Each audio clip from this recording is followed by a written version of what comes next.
3 semaines s'étaient écoulées depuis la conversation avec Nounounou. Le village s'apprêtait à célébrer la grande fête de la récolte, un événement joyeux où tous se rassemblaient pour danser, chanter et partager la nourriture. Des tam-tams résonnaient déjà sur la place centrale et les femmes avaient préparé des plats délicieux dont les arômes embaumaient l'air.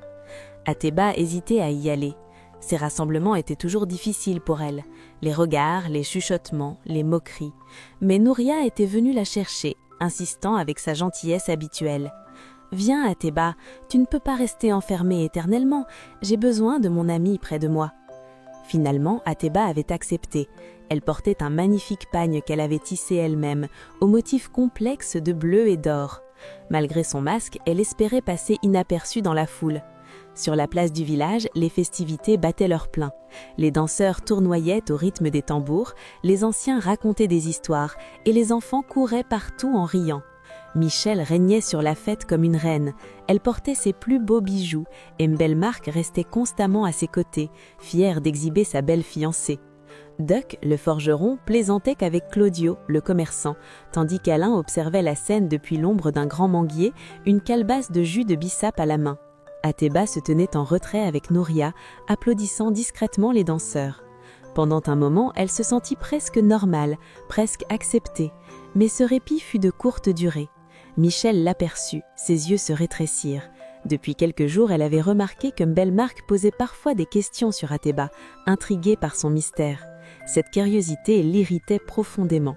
Comment osait-il s'intéresser à cette femme masquée alors qu'il avait la plus belle femme du village à ses côtés ? « Mbelmark, regarde qui est venu !» lança Michel assez fort pour attirer l'attention. Notre mystérieuse Ateba honore enfin la fête de sa présence.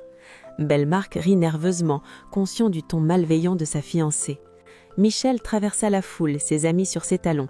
Elle s'arrêta devant Ateba, les mains sur les hanches. « Dis-moi, Ateba, pourquoi portes-tu toujours ce masque? Même pour danser? Même pour célébrer? As-tu si peur que nous découvrions ton vrai visage ?» « Laisse-moi tranquille, Michel, répondit Ateba doucement. Je ne te cherche pas querelle.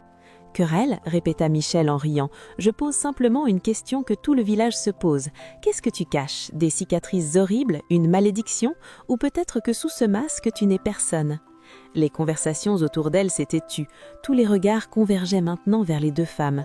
Natou tira sur le bras de sa sœur. Michel, arrête, ce n'est pas gentil. Gentil, s'exclama Michel. Depuis quand la vérité doit-elle être gentille?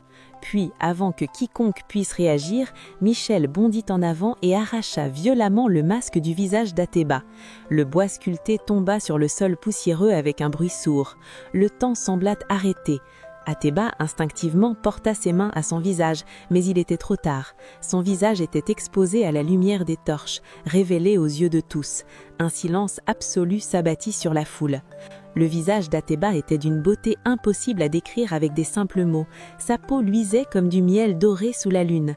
Ses yeux immenses et lumineux brillaient comme des étoiles tombées du ciel. Ses traits étaient d'une perfection céleste, ses lèvres pleines et délicates, son nez fin et élégant. Chaque angle de son visage semblait avoir été sculpté par les dieux eux-mêmes. Les hommes présents restèrent figés, bouche bée. Mbelmark laissa tomber sa calebasse, qui se brisa au sol. Duck cessa de respirer. Claudio écarquilla les yeux, incapable de détourner son regard. Même les hommes mariés, les anciens, tous semblaient hypnotisés, ensorcelés par cette vision. Michel recula d'un pas, le masque encore dans ses mains tremblantes. Son visage si prieux quelques secondes auparavant se décomposa. Pour la première fois de sa vie, elle comprit qu'elle n'était pas la plus belle. Elle ne l'avait jamais été. Ateba ramassa son masque d'une main tremblante, des larmes coulant sur ses joues magnifiques. Elle regarda Michel avec une tristesse infinie. « Tu ne sais pas ce que tu viens de faire » murmura-t-elle avant de s'enfuir dans la nuit, laissant derrière elle un village sous le choc et une Michel pétrifiée par la réalisation de son terrible geste.